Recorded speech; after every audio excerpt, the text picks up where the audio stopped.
Hi hello नमस्ते. मी सावित्रा खडाखडे या चॅनलमध्ये तुम्हा सर्वांचं खूप खूप मनापासून स्वागत करते. आय होप की तुम्ही सर्वजण मस्त आणि मजेत असाल. तर कालच्या व्हिडिओला दिलेल्या प्रेमासाठी खरंच मनापासून खूप खूप थँक्यू. तर आज आहे मार्गशीर्ष महिन्यातला तिसरा गुरुवार आणि तुम्हा सर्वांना मार्गशीर्ष महिन्यातल्या तिसऱ्या गुरुवारच्या खूप खूप शुभेच्छा. तर आजचा व्हिडिओ कंटिन्यू करा. तर चला तर मग आजचा ना मार्गशीर्ष महिन्यातल्या तिसऱ्या गुरुवारची मी पूजा करणार आहे, ते तुमच्याशी मी शेअर करणार आहे. तर चला तर मग आजच्या व्हिडिओला सुरुवात करूया. तर आजच्या व्हिडिओमध्ये ना मी पूर्ण माझ्या मार्गशीर्ष महिन्यातल्या गुरुवारची पूजा शेअर करणार आहे. तर त्याआधी ना मी इथे उंबरठ्याला हळदीचं लेपन वगैरे केलं आणि सडा रांगोळी झालेला आहे. आणि नंतर ना मी किचनमध्ये आले आणि ते ना किचन ओटा वगैरे सकाळीच ना पहाटे 5 वाजताच क्लीन केला होता. आणि मी आंघोळ वगैरे करून येईपर्यंत तो छान असा ना आत्ता सुकलेला आहे. आणि इथे ना मी शेगडीची पण पूजा करायला घेतलेली आहे. कारण कुठलीही पूजा असली ना मी फरशा आणि किचन ओटा वगैरे क्लीन केलं ना मी असं गॅसची शेगडीची पूजा करते. आणि इथे ना मी छान असं ना त्याला हळद कुंकू वगैरे वाहिलं आणि नंतर ना फुले पण वाहिलेली आहेत. आणि छान वाटतं बरं का. असं कुठलाही सण म्हणा पूजा अर्चा असली ना आपल्याला घरामध्ये ना एक पॉझिटिव्ह एनर्जी भेटते. आणि इतकं छान आणि सकाळ सकाळी ना असं वातावरण त्यानं इतकं फ्रेश असतं. आणि कुठल्याही पूजा करताना ना आपल्याला ना मनसुद्धा प्रसन्न होतं. आणि आज आहे मार्गशीर्ष महिन्यातला तिसरा गुरुवार. तर त्यासाठी इथे ना मी सर्व तयारी केलेली आहे. तर इथे ना मी समया वगैरे घेतलेले आहेत आणि फुलं आणलेले आहेत, हार दांडा आणि पानं आणि जे काही पूजेचं साहित्य आहे ना ते पण सुद्धा घेतलेलं आहे. इथं ना दूध घेतलेलं आहे आणि गणपती बाप्पा आणि अन्नपूर्णा देवी आणि लक्ष्मी मातेचा मूर्ती घेतलेला आहे. आणि ते रांगोळीसुद्धा घेतलेलं आहे. आणि फळं माझ्याकडे 5 नव्हते म्हणून मी ना चिक्कूचं होते 5-6 चिक्कू होते तेच घेतलेलं आहे. आणि काल ना केळीसुद्धा आणली होती, केळीच पण आहेत. तर इथं मी अगोदर ना कुठल्याही आपण पूजेची सुरुवात ना दीप प्रज्वलने करतो म्हणून मी इथे ना अगोदर दिवा लावून घेतला. आणि इथे ना मी कलशाला छान असं सजवलेलं आहे. तर हे तुम्हाला माहितीच आहे, हे मी स्वतः हाताने ना हा कलशाचा ना तो शिवून घेतलेला आहे. आणि नारळ धुवून त्याला हळदी कुंकू वाहिलं आणि नंतर मी सुद्धा कपाळाला कुंकू वगैरे लावून घेतलं. आणि आता ना पहिल्यांदा आपण ना इथे दीप प्रज्वलन करून घेतलं. आणि नंतर गणपती बाप्पांना ओम ग गणपते नमो नमः, ओम ग गणपते नमो नमः म्हणत आपण ना गणपती बाप्पांचे ना अभिषेक घालायचा आहे. आणि नंतर ना इथे मी महालक्ष्मी मातेचा फोटो होता त्याला सुद्धा मी ते कुंकू ते लावून घेतलं. आणि नंतर ना मी चौरंगावरती ना एक वस्त्र अंतरलेलं आहे. आणि इथे ना आम्ही हार आणला होता ते सुद्धा मी इथे ना फोटोला हार घातला. आणि नंतर आता ना मी कलशसुद्धा स्थापित करते. अगोदर ना चौरंगावरती मी तांदळाची रास घालते आणि तुम्ही गव्हाची रास किंवा तांदळाची रास कुठलीही घालू शकता. तर इथे ना मी तांदळाची रास घातली आणि नंतर ना इथे मी कलशसुद्धा ठेवलेला आहे त्या तांदळाच्या राशीवर. आणि खूप छान दिसतं बरं का. आणि आपल्या मनामध्ये भाव श्रद्धा असेल की नाही कुठलीही पूजा खूप छान होते. फक्त एक कलश जरी भरून ठेवला तर ना आपली पूजा फलदायी होते. तर इथे ना मी फुलं दांडा वगैरे वाहून घेतलं कलशाला. आणि नंतर इथे ना मी गणपती बाप्पांना कुंकू ते लावून घेतलं आणि फुलंसुद्धा अर्पण केले. कारण थंडीमुळे जास्त फुलेच नाहीत, कालच विकत फुलं आणलं होतं झेंडू आणि आपलं स्वस्त आपले काय शेवंतीची फुलं. तर ह्याची पण जास्तीची फुलं उमलली नव्हती स्वस्तिकाची, तर ते थोडेच प्रमाणात होते. तर इथे ना मी नंतर ना विड्याची पानं घेतले आणि 2-2 असं करून मी 2-2 असे 5 विड्याची पानं ठेवले. आणि नंतर त्याच्यावर ना तांदूळ ठेवलं आणि जे काही पूजेच्या साहित्यामध्ये हळकुंड, खोबरं, खारीक, बदाम जे असतं ना मी ते सर्व ठेवलेलं आहे. आणि नंतर इथे ना मी लक्ष्मी मातेचं पुस्तक आहे ना ते पण ठेवून घेतलं. आणि आपल्याला या पूजामध्ये ना हा पुस्तक लागतोच म्हणून मी पहिल्यांदा इथं मी नंतर विसरून जाईल म्हणून माहिती आहे पहिल्यांदाच मी पुस्तक ठेवलेलं आहे. तर इथे ना खूप छान इथे माझी पूजा चाललेली आहे. तर सकाळ सकाळी ना इतकं फ्रेश वाटतं. सकाळी 5 वाजता उठले होते कारण पूजासाठी ना लवकर उठले की नाही लवकर आपली पूजा आटोपते. तर इथे बघा तुम्ही पाहू शकताय मी फळं ठेवले, चिक्कू आणि एकच सफरचंद होतं ठेवलं आणि 5 असे ना केळीसुद्धा ठेवलेले आहेत. आणि पाटावरती ना मी अजून एक वस्त्र अंतरलं त्याच्यावरतीच उतरणं ठेवले. कारण चौरंगावरती उतरणं ठेवायला जागा नव्हती म्हणून मी खालीच उतरणं ठेवले. आणि नंतर इथे मी आता ना फुलं वाहून घेते. आणखीन थोडीशी फुलं आहेत ना ते सुद्धा मी वाहून घेतलेली आहेत. आणि आता चला पटापट एवढी सर्व मी फुलं वाहून घेते आणि इथे तुम्ही फायनली पाहू शकताय खूप छान इथे माझी पूजा झालेली आहे. तर आता फक्त बाकी आहे रांगोळी घालायचं आहे. चला, माझी पूर्ण पूजा झाल्यानंतर मी शेवटी रांगोळी काढते, कारण पाये तिकडे तिकडे पुसली जाते त्यासाठी. तर इथे ना मी रांगोळीसुद्धा काढून घेतली आणि आरत्या होत्या ते सुद्धा लावून घेतल्या मी आरत्या पण. तर आता मला पूर्ण आरतीची सुद्धा तयारी करायची आहे. तर इथे ना खूप छान इथे ना माझी पूजेची तयारी चालली आणि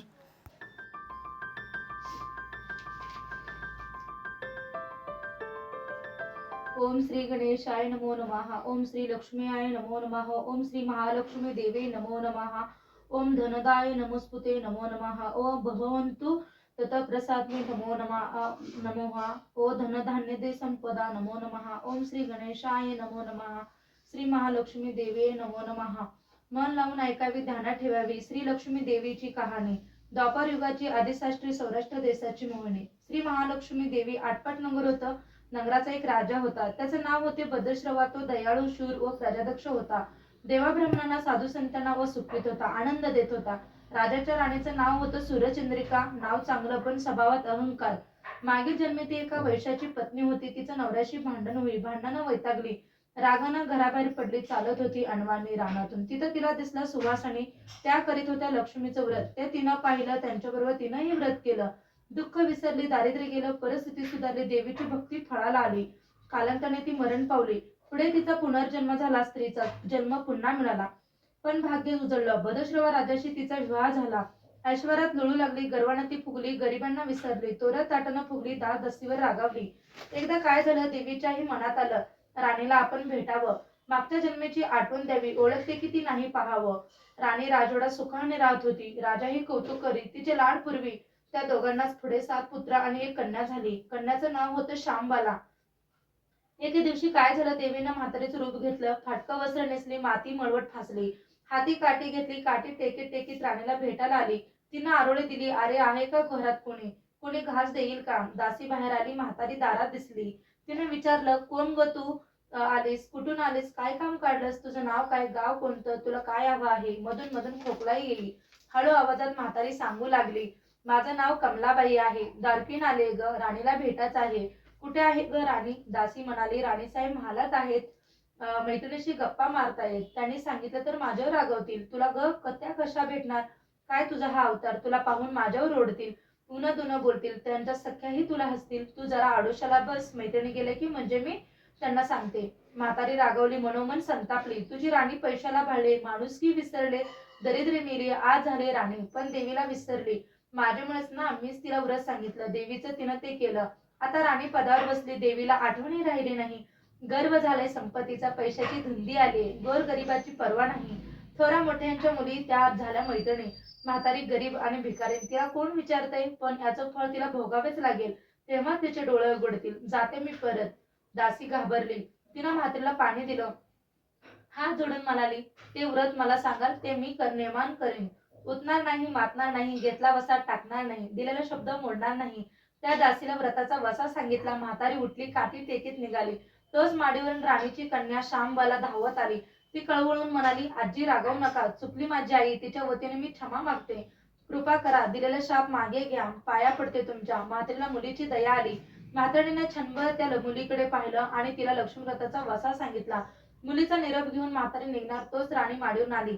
दारेशी येते तर म्हातारी दिसली. राणी ओरडली, ए थरडे, कशाला ग आलीस? जा इथून. उठ म्हणते ना. जाते की नाही? दुसरी घर नाही दिसली तुला? म्हातारीने संतापले. गरागरा डोळे फिरवले. कपाळावर आट्या पसरला. ती कडक घराबाहेर पडली.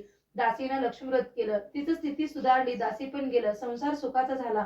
पुढे मार्गशीर्ष महिना आला. पहिल्याच गुरुवारी शामबाईने लक्ष्मी व्रतास सुरुवात केली.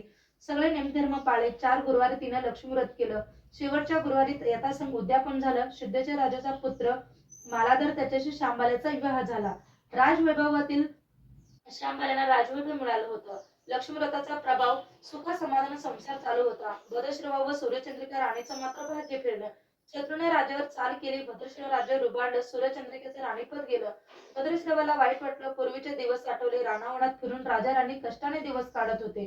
भद्रश्रवाला कन्याला भेटावंच वाटलं. तो एकटाच निघाला. चालून चालून दमला होता. नदी काठावर विश्रांतीसाठी थांबला.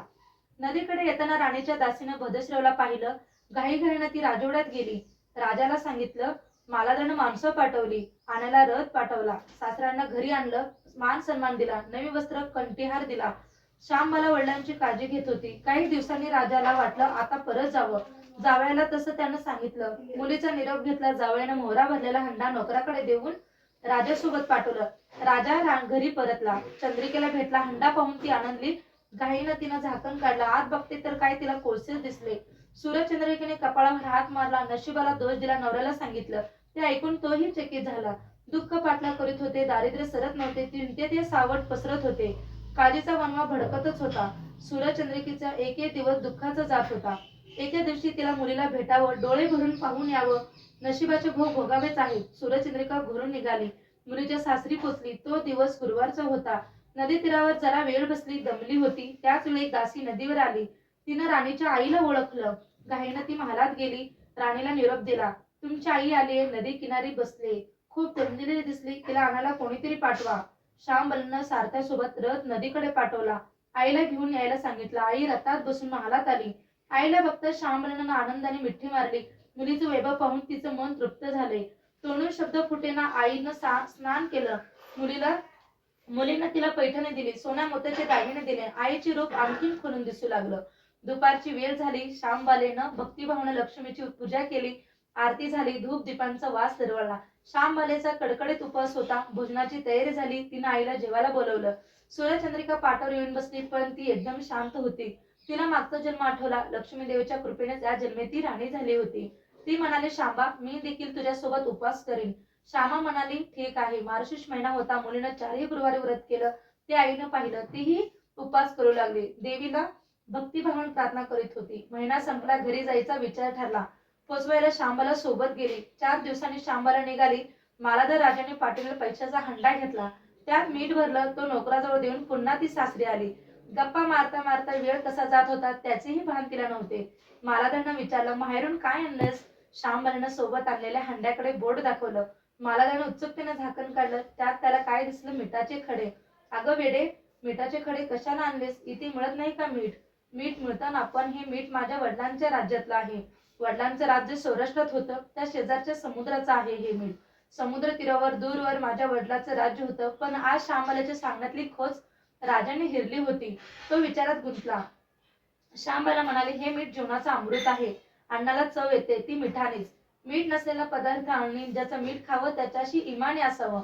त्याचं रक्षण करावं. कामात कसूर झाली तर प्रसंगी प्राणही द्यावे. मालाधर राजा निश्चयाने उठला. त्याने आपले सेवक सासरेकडे पाठवले. त्यांना बोलावून घेतलं. भद्रश्रवाला काय झालं कळलं नाही. ताबडतोब तो जावयाकडे आला. दोघांची गुप्त भेटू झाली. विचार पक्का ठरला. भद्रश्रवाने अनुमती दिली. मालाधरनं मुख्य सेनापतीला तात्काळ भेटावण्यास बोलवलं. सेनापती आलं आणि त्यांनी मालाधरनं वंदन केलं. आज्ञा करावी महाराज. ते म्हणाले, भद्रश्रवाचं राज्य जिंकलेला शत्रू ताबडतोब स्वारी करा. प्रत्येक सैनिकाच्या हातावर हंड्यातल्या मिठाचा एक एक खडा ठेवा. शपथ घेऊन प्रत्येकाला झुंजायला सांगा. राजाची आज्ञा झाली तशी सेनापतीने व्यवस्था केली. दुसऱ्या दिवशी सोबत सेना घेऊन बेसावर शत्रूवर चाल केली. शत्रूच्या राज्यावर सारे सैनिक तुटून पडले. मालाधराचे सैन्य बेमान लढत होते. शत्रू सैनिक जमिनीवर कोसळत होते. सूर्य पश्चिमेकडे जात होता. अंधार हळूहळू पसरत होता. शेवटी मालाधराच्या सैन्याने शत्रूचा पाडशा पडला. अपूर्व विजय मिळवला. भद्रश्रवाचे राज्य पुन्हा मिळवलं. मालाधरला व श्यामला ही आनंदाची बातमी सेनापतीने ताबडतोब कळवली. सैनिकांनी शत्रू राज्यातील खजिना लुटला. अफाट संपत्ती मिळाली. ती पोत्यात भरून मालाधराकडे आणली.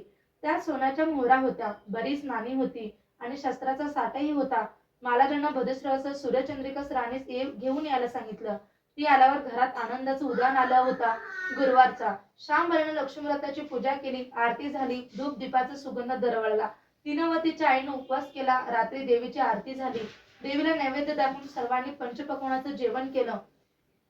मार्गशीर्ष महिन्यातला हा शेवटचा गुरुवार. लक्ष्मीव्रताचा शेवटचा दिवस. मंगल मुहूर्तावर दिवस. मालाधरानं भद्रश्रवाचं राज्य त्याच्या स्वाधीन केलं. त्यानं या व्रताची सांगता झाली. राजा राणी सौराष्ट्रात आले. सूर्यचंद्रिकेने पुन्हा लक्ष्मीव्रताचा वसा घेतला. तो आजन्म पाळला. घरची स्थिती सुधारली. राजाचे 7 पुत्र दूर देशाहून अचानक घरी आले. त्यांना पाहून आई वडिलांना आनंद झाला. या व्रतामुळे राजा राणी सुखी झाले. दुःखाचे वादळ संपले. अशी 6 उत्तराची कहाणी. 5 उत्तरी सुफळ संपूर्ण. सर्वांनी देवीला वंदन करावं. त्याचं घर सदैव आनंदित राहावं अशी लक्ष्मी देवीला प्रार्थना करावी. ओम नमः शिवाय. आणि इथे ना माझं लक्ष्मी मातेचं ना पुस्तक पण वाचून झालेलं आहे. आणि इथे ना मी कापूर आणि धूप वगैरे लावून घेते, कारण आता आरतीची तयारी पण करायची आहे. तर सकाळीच लवकर पूजा आटोपली, कारण परत संध्याकाळी फक्त देवाबत्ती करून आरती करायची असते. माता प्रसन्न वदनी होशी तारीशी तू भक्ता, पूर्वजन्माची व्रत पुण्यई वैभव राणीला, गर्भधनाचा दिला विसरली लक्ष्मी मातेला, तापमानाने शाप दिला मग आली दारिद्रता, प्रसन्न वदने होशी तारीशी तू भक्ता, व्रत केल्याने प्रसन्न झाली देवी राणीला, दैन्य दुःख ते दूर करुणी मन निर्मल झाले श्यामबाला, दासीलाही पावन हो माता, प्रसन्न वदने होशी तारीशी तू भक्ता, गुरुवारी हे व्रत जे करीती म्हणणे मधर्म करुणी, मनोकामना पूर्ण करेल ती अघटित हो करणी, केळकक गुरुजी रमला गुण गाता गाता, प्रसन्न वदने होशी तारीशी तू भक्ता.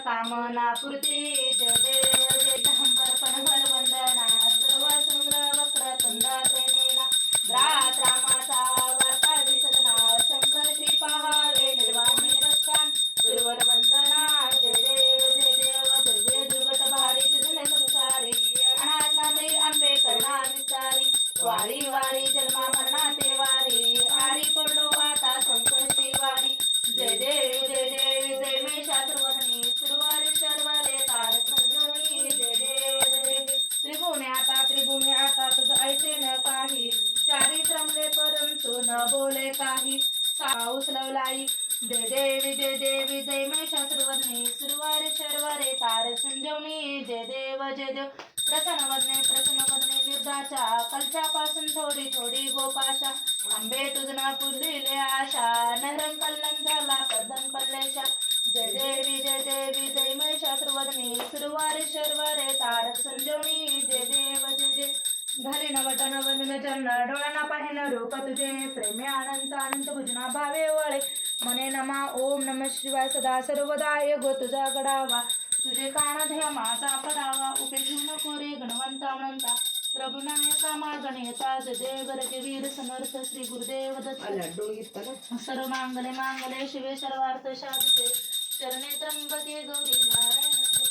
आणि इथे ना लक्ष्मी मातेची ना आरती पण करून झाली आणि खूप छान वाटलं. आणि ते सर्वजण ना येऊन नमस्कार करत होते. आणि आज ना अहो सुद्धा नमस्कार केले आल्यानंतर, कारण डेली मी पूजा केल्यानंतर ना अहो येऊन ना नमस्कार करतात, पण ते ब्लॉग शूट करायचं होत नाही, कारण अहोंना शूट केलेलं आवडत नाही, म्हणून मी आज थोडीशी क्लिप शूट केलेली आहे. आणि इथे ना धुपाचा सुगंध तरी खूप मस्त दरवळत होता घरामध्ये. आणि तुम्हाला ना आजचा माझा ना लक्ष्मी मातेचा ना व्हिडिओ कसा वाटला नक्कीच कमेंट बॉक्समध्ये सांगा.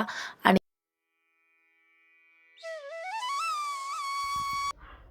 तुम्हाला जर माझा थोडा जरी व्हिडिओ आवडत असेल तर एक लाईक करा आणि जास्तीत जास्त लोकांपर्यंत शेअर करा आणि सबस्क्राईब करायला अजिबात विसरू नका. पुन्हा भेटूया अशाच नवीन छान व्हिडिओमध्ये. तोपर्यंत बाय.